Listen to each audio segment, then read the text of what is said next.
Many investors believe that you have to have hundreds of millions or billions of dollars to execute the strategies of family offices. That's not true. You, in your solo family office with $1 million to $30 million net worth, can execute the same strategies. In today's episode, I'm going to be breaking down with Ron Diamond, who manages hundreds of millions and billions of dollars with many family offices, how we can use those same strategies to manage your wealth.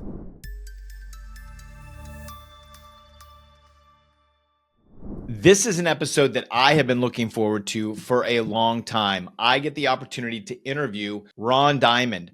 Ron Diamond is a chairperson of Tiger 21 in Chicago. He's also the founder of Diamond Wealth, where he brings together family offices worth 500 million to billions of dollars to work together on investment strategies, succession strategies, and how do they continue to work together and optimize their processes. I get the opportunity today to dig into his mind and share with him what we're creating here at Wealth Ops around solo family offices to understand what are some of the strategies that we can leverage. You don't want to miss this episode, and stick around to the very end because Ron is going to drop some gold nuggets on you. All right, let's get into it. Ron Diamond, I can't thank you enough for joining us here on Managing Tech Millions today. And I would love to just sort of get right into it and start asking you the question that says, whether you have a small portfolio of a few million and you're trying to scale, or whether you are running a, multifamily office worth, hundreds of millions or billions, what do you think are the top three priorities that every chief investment officer should be focused on right now? Well, first, it's terrific to be here, and thank you for having me. I think the number one thing is it sounds kind of trite, but it's really trust. It's really relationships. There's intelligence is a commodity, integrity is not.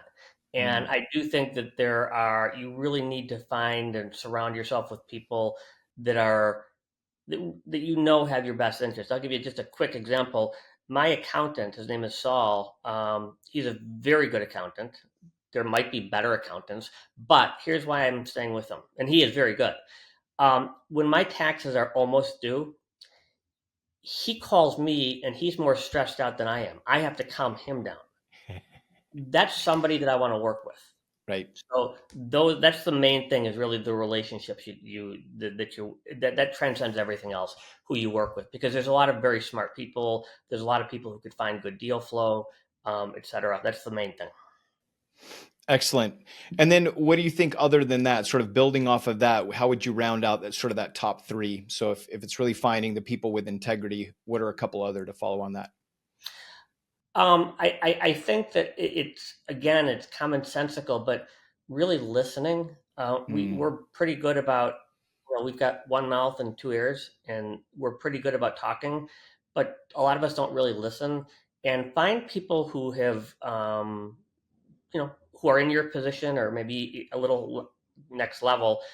See what they do. Just listen, and you'll get tips from them. You'll learn from them, and they don't have an agenda. Just find out what they did wrong, what they did right. So I think the second thing is really just listening. I think that's really important. And then the last thing I just think is just you got to do the diligence yourself. You've got to do the research yourself and find out. Again, there's a lot of really smart people out there who can create alpha and all these things, but do the diligence to find out who the people are that fit your personality, that you trust implicitly. Because again, this is a relationship that's going to last hopefully a lifetime, and it's not a transaction. Yeah, I think that's really important, especially for people who are listening to this podcast who are transitioning from the money maker and being driven executives. And the expectation is when people fill a room, they're trying to communicate and give a vision to them.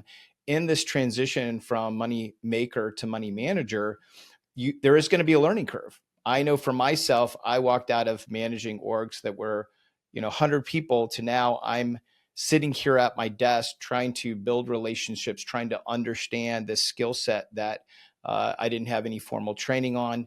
And to your point, Ron, it was finding the people that were a few steps ahead, that were living their life in the way that I wanted to live, right? And that's this more holistic, right? Thinking about, to your point, the integrity, the character, and what they were trying to do with their wealth. and then really listening, right? And I think it repositioning yourself back to that sort of apprentice mindset that we had when I was growing and scaling my career is really, really important. I would agree. Yeah. So when you're managing wealth, one of the things that you've been talking about recently that I'm incredibly curious about is this structural alpha.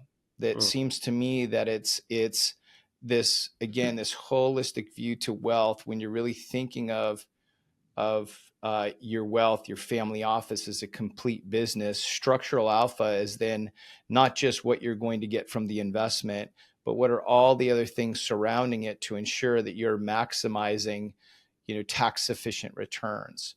Can you explain a little bit more of how you think about this concept and how you're educating family offices about this?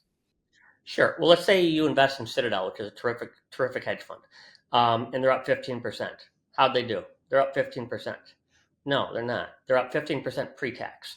The only thing that really matters is post-tax. And what happens is you've got the accountants in one room, the lawyers in one room, the money managers in one room, and they don't really get together. But the only metric that really matters to you is not your pre-tax; it's your post-tax return.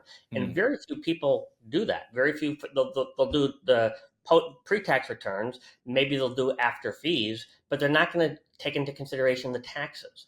So, we have friends who manage extremely large institutions, and they basically, the institutions don't pay they don't pay taxes, mm, so they were investing alongside them, and their returns were good, but not as good as the institutions who weren't paying taxes. So structural alpha to me is figuring out a way to structure your.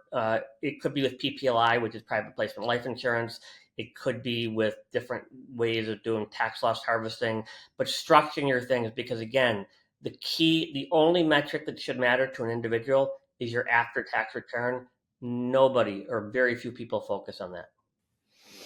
interesting. And it sounds to me, and one of the things that you talk a lot about in family offices is that it's easily, as they get built out, to have these silos between legal, between tax, between investing. And what I'm hearing you say is part of developing a strategy, because, correct me if I'm wrong, but I believe that structural alpha is something that then the family office manager has to really bring teams together to break down silos, to then really put this metric in front of people and say, this is what we're chasing.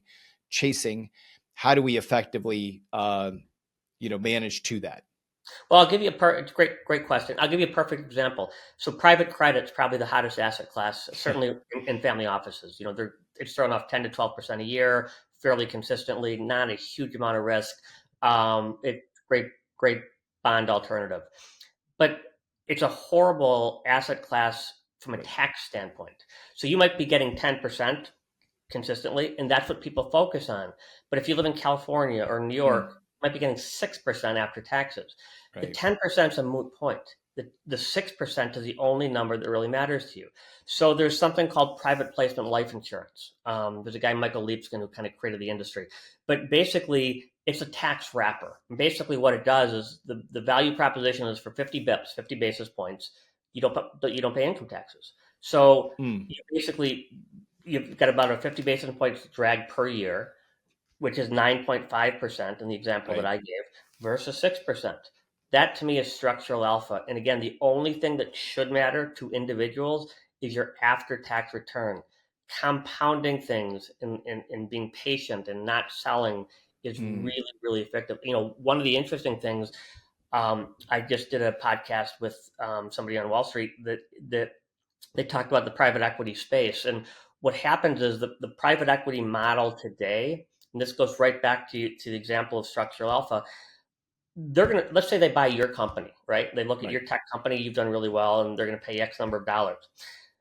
I could tell you approximately when they buy it, about when they're going to sell it, because I know how they're compensated. That Right. doesn't make them bad people. They're going to sell it in about Yeah. 5 years because it's a compensation model. And then they're going to sell it perhaps to a strategic, but probably to a second private equity firm. So and then that's going to happen again. And if you look over the course of 20 years, this will probably trade hands 4 times. Right. If you look at the taxes and the disruption in business and the inefficiencies and the leakage, versus a family office who could simply buy a company, hold it for 20 years, and let it compound. The results aren't even close. Right. So the point is that not everyone has a family office. Very few do have family offices. But understanding the value and the importance of compounding makes a huge, huge difference. And people don't focus on that enough. Right. Compounding over time. And then also, I mean, I think even scaling it down at a smaller private equity level, right? Even investing for the people that have just a few $1 million is, when you look at investments and you look at the churn versus the opportunity to hold it and get full appreciation while you're getting the cash flow. Because I know for myself, having stepped into some different syndication models in 2013, 14, all of a sudden I thought it was a 5 or 7 year hold, but I'm getting capital pushed back at me every 3 to 5 years or less. That then creates again a lot of churn and inefficiencies in my family office, because then I have to go and deploy that versus I could let compounding work for me through some of those years that you think about 17 to 19 to 20 that still had a lot of upside. Right, and that's the biggest value of patient with the family offices. We have a syndicate of about 100 families that we invest alongside. These are families between 250 million to 30 billion, and again, they don't care. IRRs are moot points. They really Right. just focus on long term. And the biggest advantage I think that family offices have over other types of capital is they have patient capital. IRR is a moot point, and they don't have to sell. There's no shot clock. So let's talk about that for a minute. You one of the things that you advocate for a lot, and this is one of the things in my space I'm advocating for, is to, have people that are running small solo family offices, I call them, where you have sort of one solopreneur that's running their family's wealth, anywhere from 5 to 20 million. And then you're doing this on a larger scale. But what are those efficiencies that happen when you bring together family offices to work together? Well, let's talk for a minute about what you just said. So you're talking about the solo family offices between 1 million to 20 million or something to Yes, that extent. that's correct. So it's very hard to do that. Multifamily offices that's why multifamily offices were really Sure. to try to do everything yourself is very, very hard because you've got to know a lot about a lot of different areas.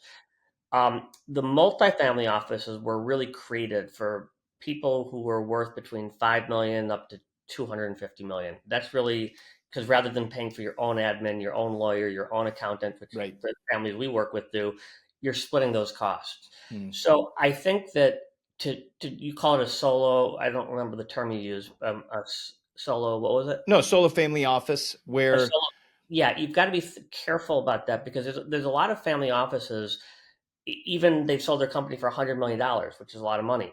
yep, It's just not enough to have a single family office. So I think you've got to be very careful about knowing what you're good at, what you know, because I'm really good at a couple things and not so good at a lot of things, and that's probably true with many of us. yep, Find out what you're really good at, and then surround yourself with smarter people. And the whole goal of what the multifamily office does is they help you with those areas that if you're a great real estate investor, you're a great tech investor, you don't need help with tech, but you might need help with right. other things. So I'm hesitant to recommend people go out and do this by themselves Hmm. because I've seen a lot of they call themselves family op. Again, I don't judge anybody. I mean, you Sure. sell your company for $50 million, it's a lot of money and you could do whatever you want with it. It's just not enough to have a family. I mean, in order to make it economic sense to have a single family office, you probably need about $500 million. Very few people have that much money. So less than that, you need a multifamily office. And what happens is a lot of people try to invest like a single family office, but they don't have the infrastructure. They don't have a deal team to do it. And you Hmm. can't really do it by yourself.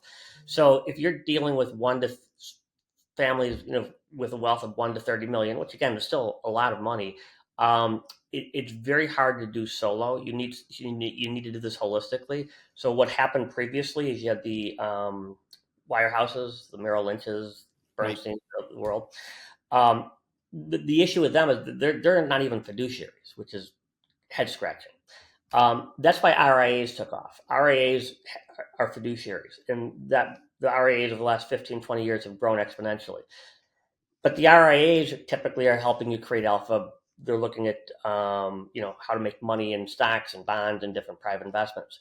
The multifamily offices look at it from a holistic standpoint. So they take into consideration estate planning and taxes and trust that you're setting up.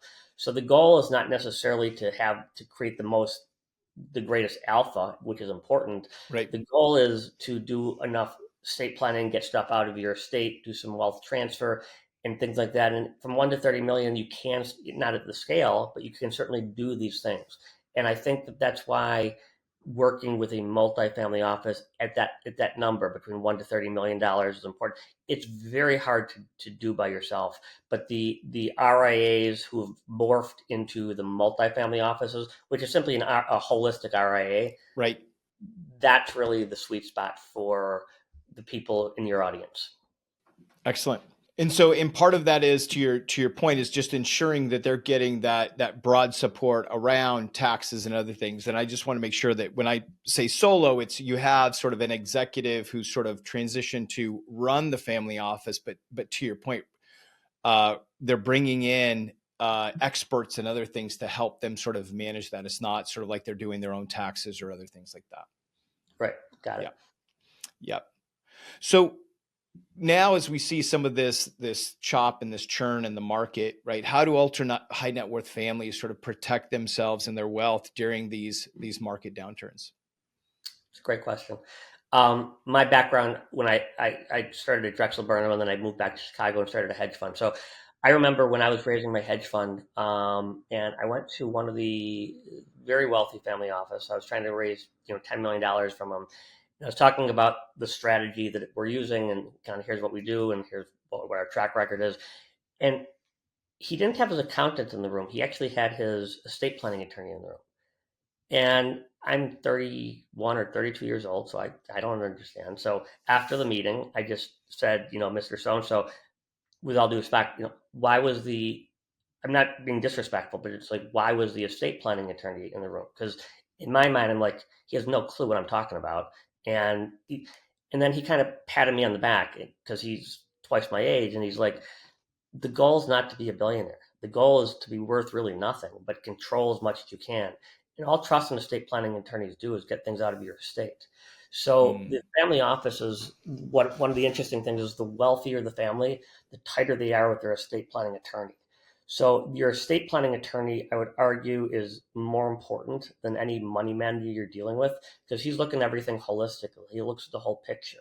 mm, So I learned an important lesson, and that was again the all these trust and estate planning attorneys do the asset protection, so you can't get sued, get stuff out of your estate, gives you the ability to transfer wealth from G1 to G2 or G3 in a tax efficient way. That's really, to me, structural alpha. It's not picking the mm, best private equity. And what happens is people have a liquidity event, and what do? They start investing in their friends know they sold their company for 20 million bucks, and they want to have them invest in their real estate deal or private equity deal. The first thing you should do is talk to an estate planning attorney before you do anything else. And you mm. have to understand governance and things like that, um, succession, and all of these things. Now, they're true for the large family offices, but for the ones between 1 to 30 million, it's also very true too. You have to get the estate planning attorney is basically building you the foundation of a house, and without the Right. foundation, the house crumbles. And what happens is people have liquidity events and they start investing, and then they'll do some estate planning, and then they'll kind of structure things, and they get it all backwards. So I Mm, think in order to do this most efficiently, the first thing you need to do is talk to an estate planning attorney. Second thing is you have to set up governance. Third thing is family dynamics. uh, Talk to other people who've done this if you've had a liquidity event, and then start investing. I tell people don't invest in anything for 6 to 12 months once you've had a liquidity event. yeah, and I think that's wise because I have definitely seen in the tech space where all of a sudden people get, this liquidity event, they get a hold of this capital, and the next thing you know, they feel like them taking a pause is causing some sort of financial impact when in reality it's the best thing that they can do because many times the best investment you'll ever make is the one that you don't make, right? It's the bad one that you don't make. And I think that's very, very prudent advice. So do they, how does the estate planning attorney, I mean, because obviously they understand a bit about taxes, but when you are going through higher liquidity events, when do you actually start bringing in the tax strategy team? Well, if you're going to, I mean, ideally, you want to bring in your estate planning attorney before you sign an LOI, a letter of intent, because once you sign an LOI, then you peg what it's worth. So what the estate planning attorneys do, let's uh, assume you think you're going to sell your company, but you haven't signed an LOI, because once you sign the LOI, you've got a data point, right? It's right. worth $8 million or $12 million. Mm, If you do it before you do an LOI, you could do discount valuations, and you could say, "Yeah, my company's good, but I'm still independent, and these are the problems I'm having. So it might only be worth 5 million. You're really trying to position it as worth less. Once you've mm, pegged it and it to a number, a lot of the tools that estate planning attorneys can do to get stuff out of your estate they can't do. So uh, the ideal time to do it is before you sign a letter of intent. Now, once you sign a letter of intent, there's still techniques you could use with an estate planning attorney, mm, but 80% of them you can't use. And what happens is people are so focused on your tech company or your widget company, and you're doing that, they don't think this through, and it's understandable. So because people don't tell them about this, but the answer is pre thinking about selling your company before you sign a letter of intent. The estate planning attorney can be hugely valuable by getting things, doing discount valuation, getting things showing that your company's maybe not worth as much. And mm. then when you sell your company, it's the opposite. You want to show it's worth a ton, and that's what they do. Interesting. So it sounds to me then, how do you have then the estate attorneys, like you talked a little bit about like G1, G2, et cetera.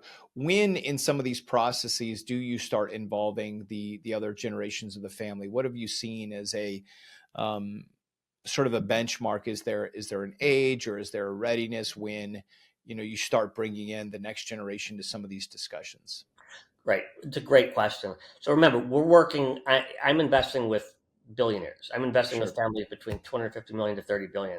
So it's a little bit different animal Right. um, because the monies are so big. But having said that, if you're worth $10 million, which is still a tremendous amount of money, there are things you need to do. And what you want to do they give you a playbook on how to invest. They never give you a playbook on parenting, right? It's kind of a hard thing to do. Right. And I know people who've been extremely good about raising kids with gratitude. I know Mm, people who've been horrible at it, and their kids are entitled. The worst thing you could do is raise an entitled kid. Well, Dad, I'm just starting out. I can't even afford a nice apartment, and you're worth $10 million.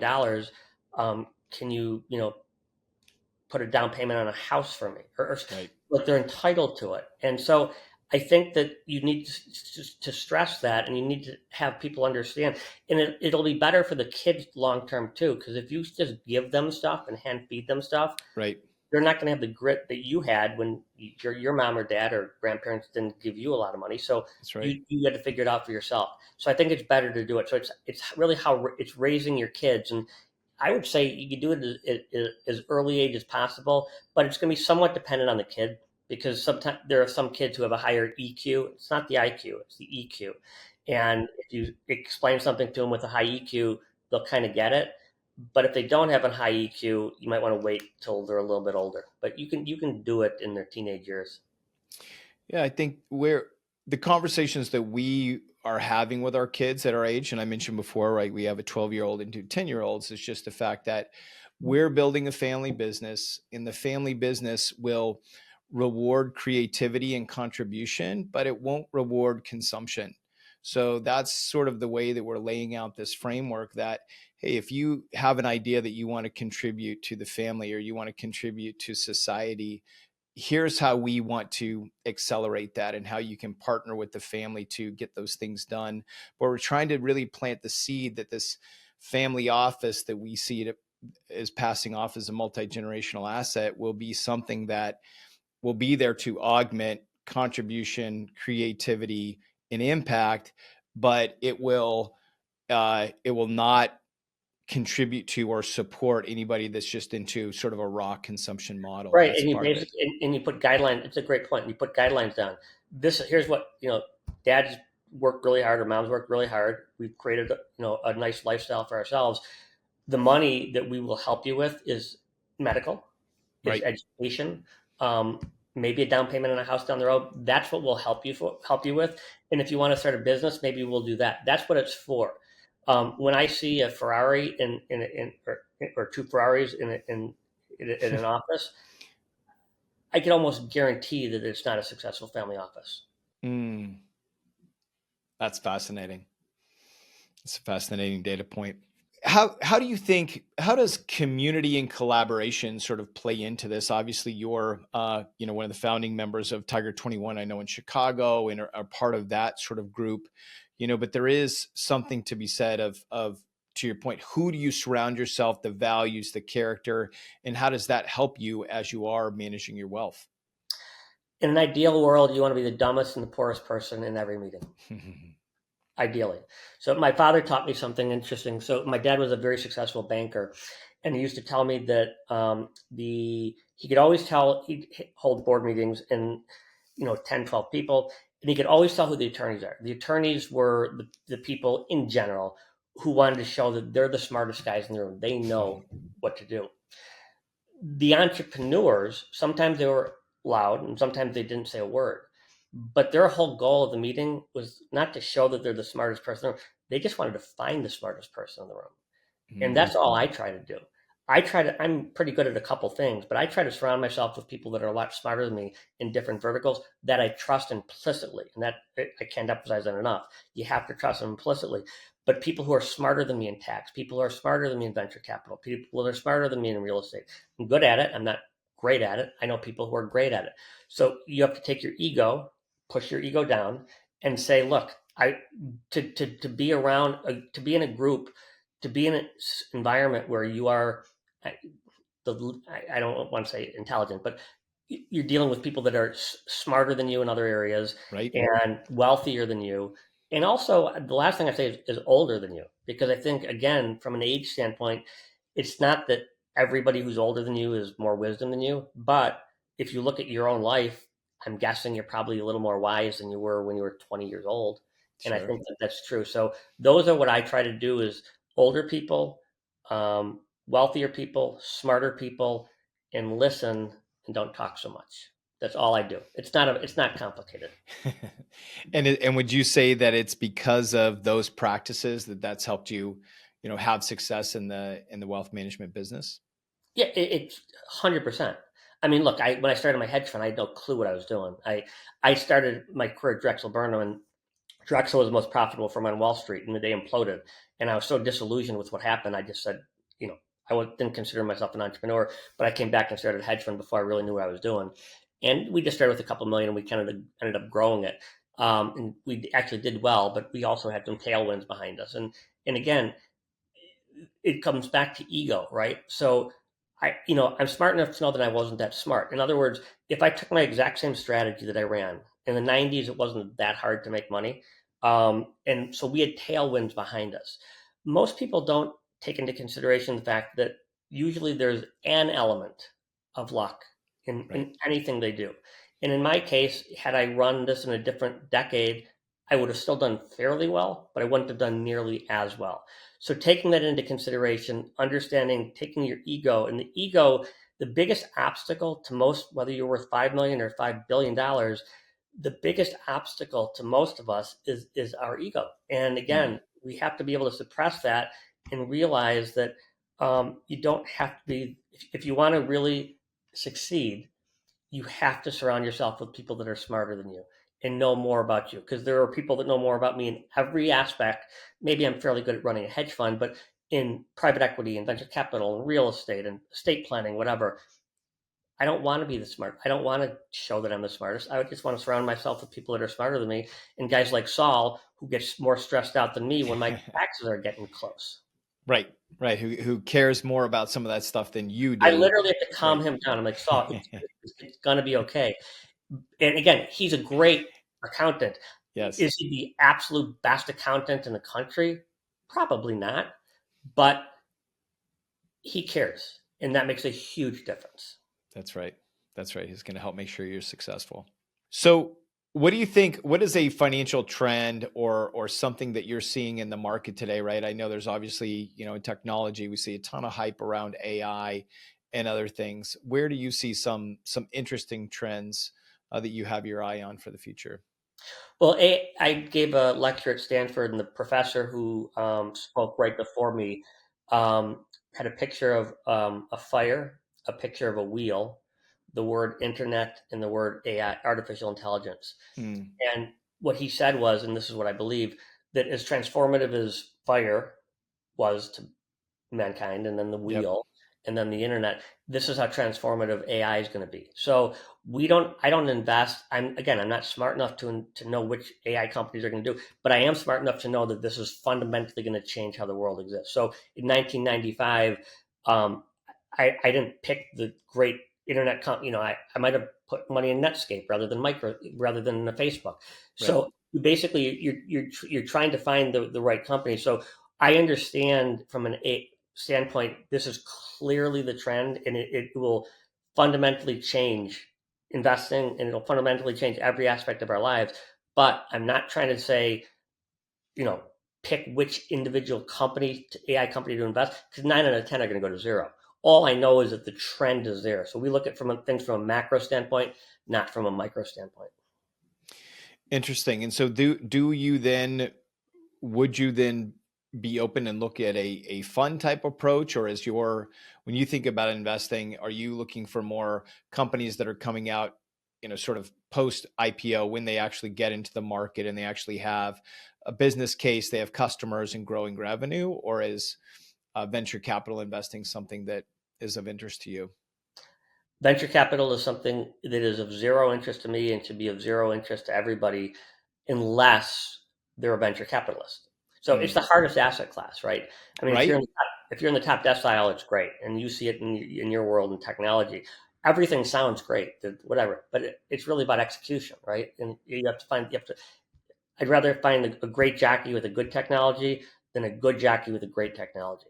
Because what happens is you typically have to pivot one or two or three or four times. Right. And how is that person going to do it? So we basically that's how I look at the world. 100%. I mean, and this is something that has taken my investing from more of a technology perspective into private equity and in real estate to sort of to counterbalance, I think, some of the holdings that I've personally had before and different technology companies that I worked in and I got a lot of stock compensation was to start creating some of that balance because I find a lot of volatility in that marketplace. And then I definitely made the choice of not to go into a lot of venture investing, which I've seen, in my, in sort of that $1 to $20 million net worth technology executive. I find that a lot of them do have a proclivity to believe that they're smarter than the market and go in and start deploying some capital there after a liquidity event. And 9 times out of 10, it doesn't end well. Well, the model for the venture capitalists who are doing pre-revenue companies is these are people who do this full time. Six Right. out of 10 are going to go to zero. One or two are going to be doubles, hopefully, and then hopefully have one home run, which gives you 3x for the fund. So that's the model. So if you're an expert and all you do is venture capital and you're picking an individual ones, you're assuming that 6 out of 10 are going to go to zero. Yeah. So why, as an individual, would you consider picking one? Again, it comes back to getting rich quick, or finding the next Microsoft or the next Apple, before the whatever. That's very hard to do, and again, it's not something that I try to do. Right. I've never bought a stock at the bottom. I've never sold a stock at the top. I try to stay between the 20-yard lines, and you'll do fairly well that way. Well, and I think that that is some again talking about age and wisdom and experience, right? Is there's a lot of money to be made, sort of painting inside those sort of risk adjusted lines and saying, hey, I don't need to go to the fringes of the bell curve to try and hit home runs or try and hit that eagle, right, from a golf perspective, right? I can actually play, like you mentioned, between the 20-yard lines and actually significantly grow my wealth slow and steady over time. Compounding and not selling, and just letting in the public markets right now, I made my wealth in the public markets and the hedge fund, but that was in the 90s. Today, it's extremely difficult, in my opinion, to create alpha in the public markets. I have money in index funds. I think you can create alpha in technology and private equity and venture capital and real estate and credit and sports. You can do it there, but in the public markets, the indexes will almost always outperform the money managers almost consistently. Right. So I just have money in index funds. And again, I'm I'm smart. I might be smart enough to pick the one money manager who can outperform the index every year, or whatever. But I just look at it from a statistical standpoint. If 4 out of 5 money managers, if the S&P index is going to beat 4 out of 5 money managers in a given year, right? Right. And then look at the following year and the following year and the following year. Objectively, it is clearly a better model, in my opinion, and I'm right here, to put money in index funds in the public markets. And Right. then there's ways you could do it efficiently in index funds, because there are certain index funds that has things like tax loss harvesting, where you're not just investing in an index fund, it's actually kicking off losses as well. So you can invest, which comes back to structural alpha. So you can invest, it's not just investing in the S&P 500, it's investing in a company that does the index, but also can kick off losses for you. And that's structural alpha. And again, that comes back to the holistic path that I'm talking about. The holistic view of making sure that you're looking at wealth as what's going to be your total sort of net return minus fees, minus taxes, structural alpha. The after tax return is they don't talk about it. No, it's And definitely not talked about enough. what's interesting is, like, this, even for the large family offices, the CIOs of these large family offices, there's almost a conflict of interest, because they're compensated on pre-tax returns, not post-tax. So if you show a tax strategy to a lot of these CIOs, it's not that some will, if they're truly interested in the best interest of the matriarch or patriarch, they'll take that into consideration, but that doesn't impact them, because they're just compensated on how they do pre-tax. When you have these strategies, which are much more holistic, if you take it, like PPLI is a perfect example, to the an estate planning, I'm sorry, to the matriarch or patriarch, they'll get it right away. All they care about is their after-tax returns, where the CIO is more focused on pre-tax returns. Not always, but in general. And again, I think with Wall Street in general, always look at, everybody has an agenda, right? And Mm-hmm. always check out what the conflict of interest is, because there's always some agenda, and that's not necessarily a bad thing. But see what the agenda is, see what the potential conflict of interests are, and once you understand that, you can make a better informed decision on the way to go. Yes, because when you're investing with somebody, to your point, whether that is somebody that is a public markets wealth manager or somebody that has some sort of private placement deal in front of you, you want to make sure that you're understanding where are their incentives, where are they getting compensated, what does that model look like, because then you're sort of reverse engineering too, so where your risk may be, right? Because when incentives are aligned on an outcome and a result, that's where you then are tied to that particular person. But if they're actually incented to not have to manage well, or they're compensated when things go up and down, then incentives may not be aligned. And again, it's not conflict of interest, or how things are aligned. It's not necessarily that makes them bad people. So I'll give you a perfect example. We had a I had a friend who sold his company for about $50 million, a lot of money, and he never had a lot of money before. It was all built in the business. And he went to a wirehouse. I'm not going to say which one, but one of the wirehouses. I knew exactly how this was going to play out. He was going to invest in the wirehouse credit fund, the wirehouse private equity fund, the wirehouse, because that's where they're making their money, right? Right. They try to sell their own product. Now, the broker who's doing that, he's doing what he's supposed to do for the company, right?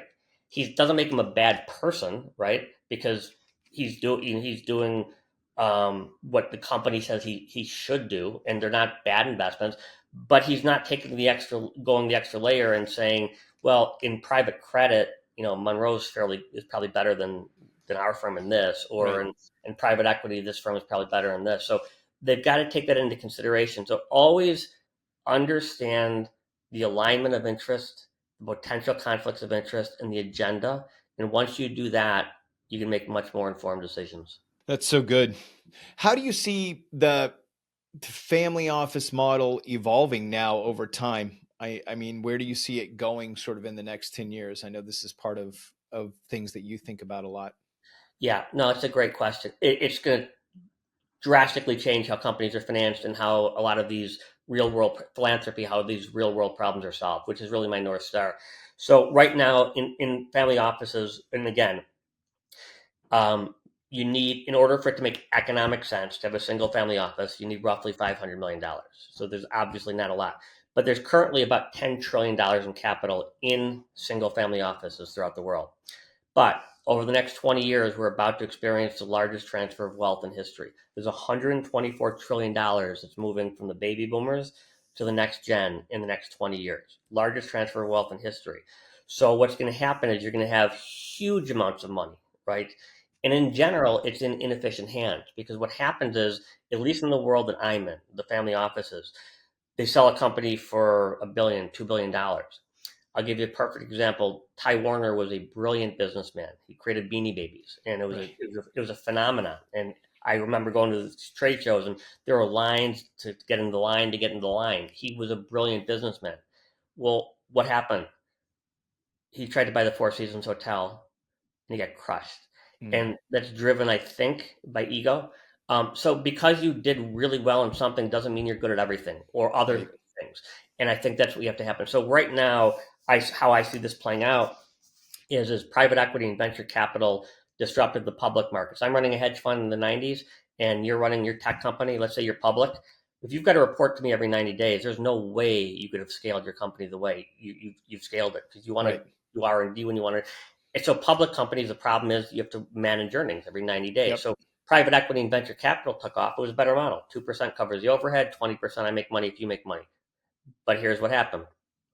Many, not all, but many of the private equity firms bastardized the business. It became an AUM game, and they realized that if Mm, they could run a $5 billion fund, and they get 2% of $5 billion as an annuity every single year, irrespective of what happens. I mean, I had a friend who did a roll up of logistics companies, and he needed 150 million. It was a niche strategy and an incredible track record. PlayStation was thrilled based on his track record. She was able to get him 500 million, and she calls him, and my friend said, "That's great. I just need 150." The placement agent actually came in New York to his house and wrote down 2% of 500 million equals X, 2% of 150 million equals Y. What am I missing? And my friend, who was a bit incredulous, said, "Here's what you're missing. If I do what you want me to do, there won't be fun two because I can't deploy the other $350 million. I'm right. smart enough to know that 2% of 500 million is more than 2%. So I'll make more money short term, but it's not Right. going to be good long term for the investor." That's a microcosm of what's wrong with the industry. And that's why I Mm, think private equity and venture capital disrupted the public markets, I do believe family offices will never replace, but they're going to start to disrupt. Because if you look at what happens to the model today, private equity firm buys a garage door company in Iowa.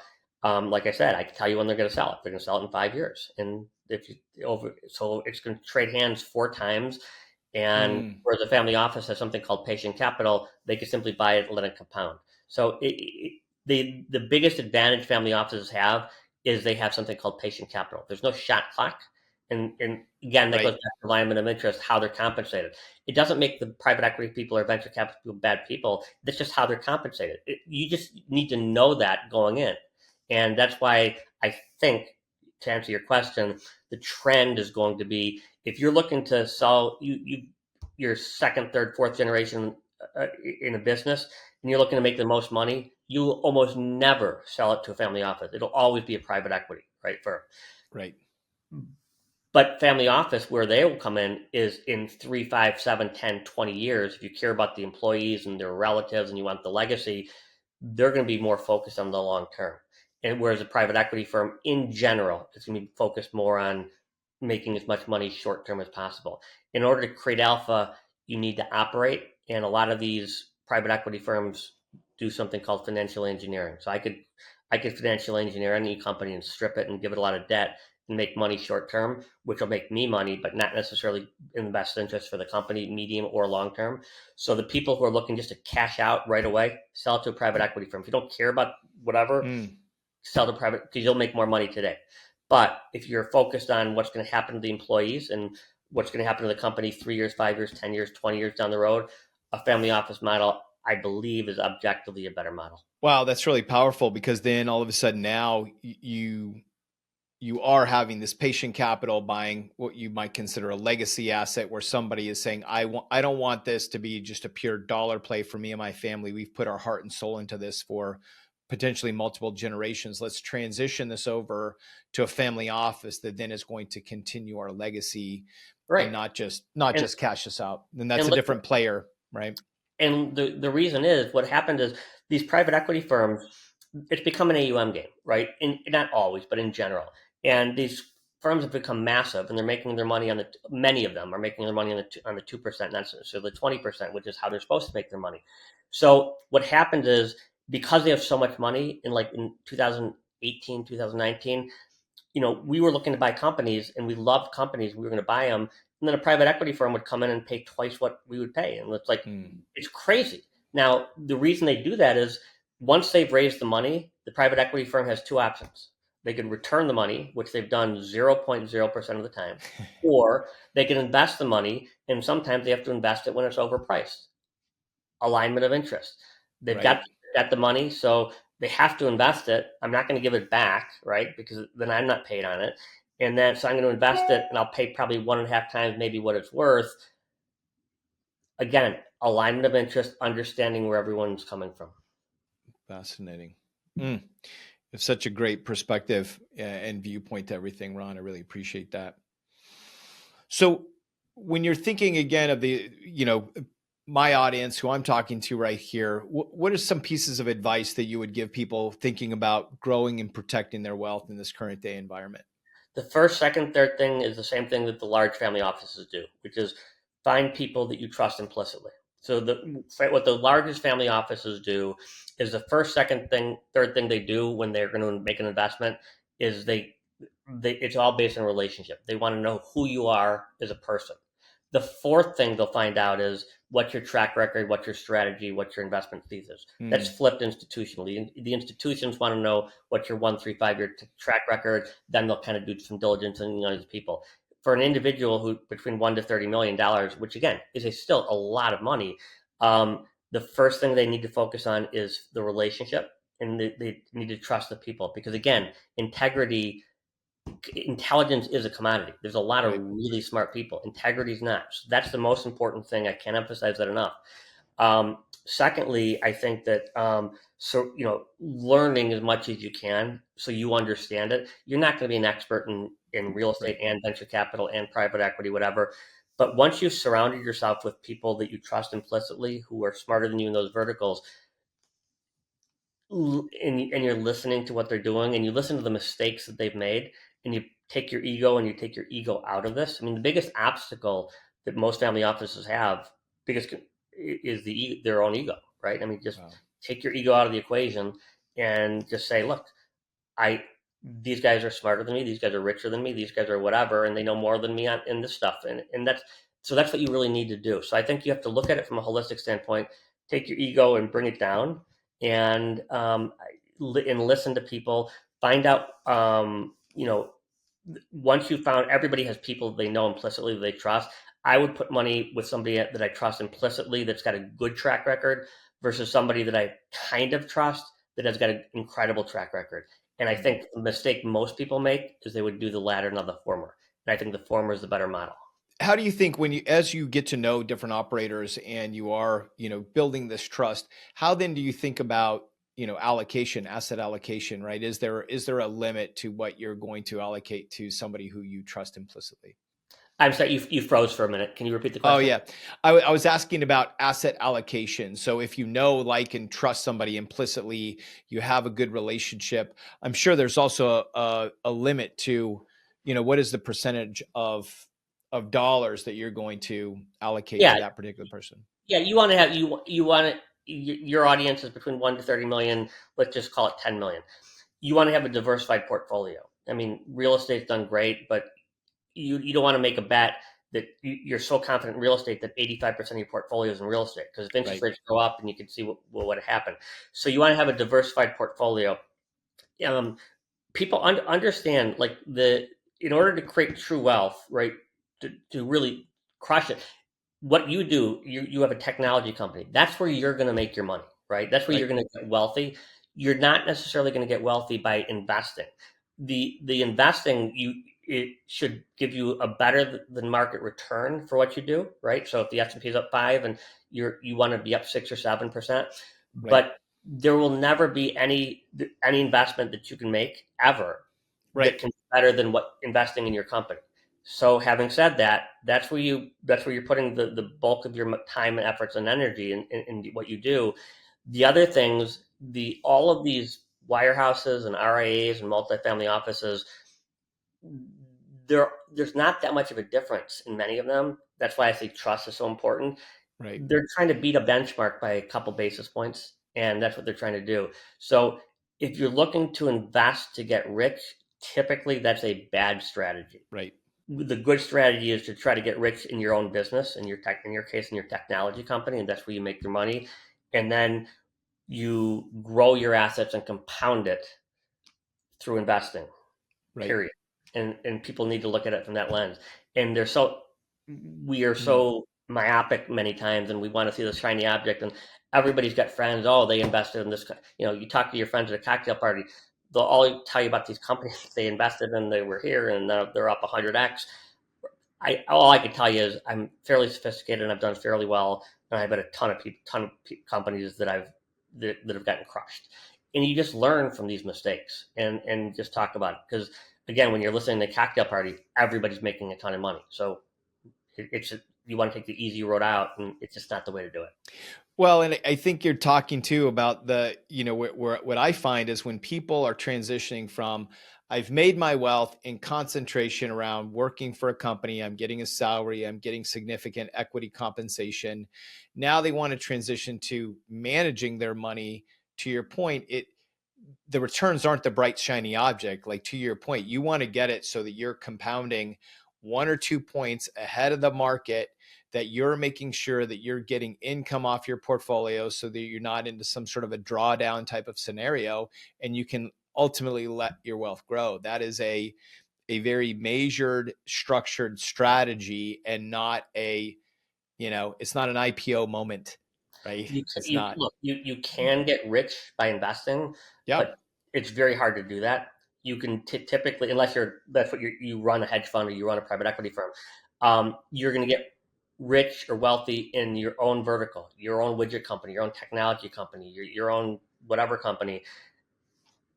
Look at your investments as a way to um, beat the market by a little bit, compound things. And again, when you find people that you trust implicitly, it's really not that hard. You just need to understand there are so many conflicts of interest and everyone has an agenda.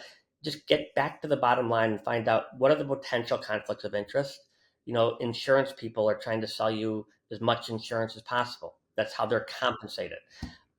So if you're worth $10 million, you don't need a $50 million insurance policy, where the insurance person might show you metrics to show you why you need that much. You don't need that much. So I think that you really have to look at things, understand everybody's agenda, understand where there are inherent conflicts of interest, look at investing as a way to compound your wealth, not to make your wealth. Going back to diversification just a little bit, I am curious, right? We know that the public markets are actually getting consumed by the private markets, as we've been seeing a lot more public companies getting taken private and et cetera. How much, like when you think about, when I talk to people who are, let's say in that $1 to $5 million range, like they've been exposed the majority of their lives to public equity, and private equity seems like a foreign world. But I do think that it is important to diversify in that direction, because it gives you another dimension in your portfolio that protects you during downsides, and it also allows you to grow your wealth in that steady sort of measured way. How do you think about or yeah, people getting exposure into the private markets? How important do you think that is? I think it's very important. I mean, the trend is the number of public companies are going to go down, and the number of privately held companies are going to continue to go up. Part of the reason is a lot of the alpha that's been created. They're creating more alpha before the company goes public, right? So they're making their Right. money while they're private. And then people are realizing that it's not necessarily so fun to have a publicly traded company. Again, I ran a hedge fund, so people had to report to me or an analyst on Wall Street every 90 days. That's not really a great way to do it. I think the model in general for the privately held company. So I think the trend is going to continue where you're going to see fewer and fewer publicly traded companies. The number of privately held companies are going to continue to go up, and that's where you're going to create the alpha. And I think for the investor who's worth $1 to $5 million, they can get into these funds right now that invest in the private markets. And again, I think they can create better alpha there. And in the public markets, my personal advice, and I'm correct, is put money in index funds. Excellent. Well, Ron, I am just so appreciative of your time in coming in and speaking to us today. I don't know if there's anything that you would want to leave us with as we're moving into 2025, and we are seeing a little bit of market disruption. All I'll leave you with is just be something that I tell my children: just focus on gratitude. We all have stuff going on in our lives and investments or things. I've got 5 things that suck right now. I got 100 things that are great. I used to think that happy people were grateful. It's flipped. Grateful people in general are happier. And I would just say focus on gratitude. And I think that that's just the way I live my life. That's beautiful. Oh my gosh, Ron, such a pleasure to have you on. Thank you so much for your time today. Thank you for having me. It's a pleasure. I don't know about you, but that last little nugget that Ron left us with was just absolutely amazing. That it's really the grateful people, the people that are appreciative for what they have, they're so happy. When I reflect on this and I think about how many ultra wealthy people that Ron is with, they still have this attitude of gratitude towards their wealth that, create something different inside of them. As I reflect on this as somebody who is, first generation millionaire for myself and my family, and the stewardship and wanting to do the right things with the money, and also wanting to pass on the right principles and things to my children, this is so important to me. I don't know about you, but I did not think that Ron's the focus of this episode was going to be so much on mindset and positioning and simplifying. But that goes to show you that running a solo family office is not rocket science. There's foundational fundamentals, and the things that are happening at the ultra high net worth level, we can apply those as well. And I think it starts with mindset. It starts with principles. Well, I could go on about that all day. I'm going to leave you with this. If you want to know more about what we're doing here, managingtechmillions.com. If you go to our Substack, you can subscribe to our newsletter. Every Tuesday, we send something out at 6 p.m. Pacific time. Or you can also follow our podcast on Apple, Amazon, Spotify, wherever you listen. Episodes come out every Tuesday early. So we'll see you next week. Bye.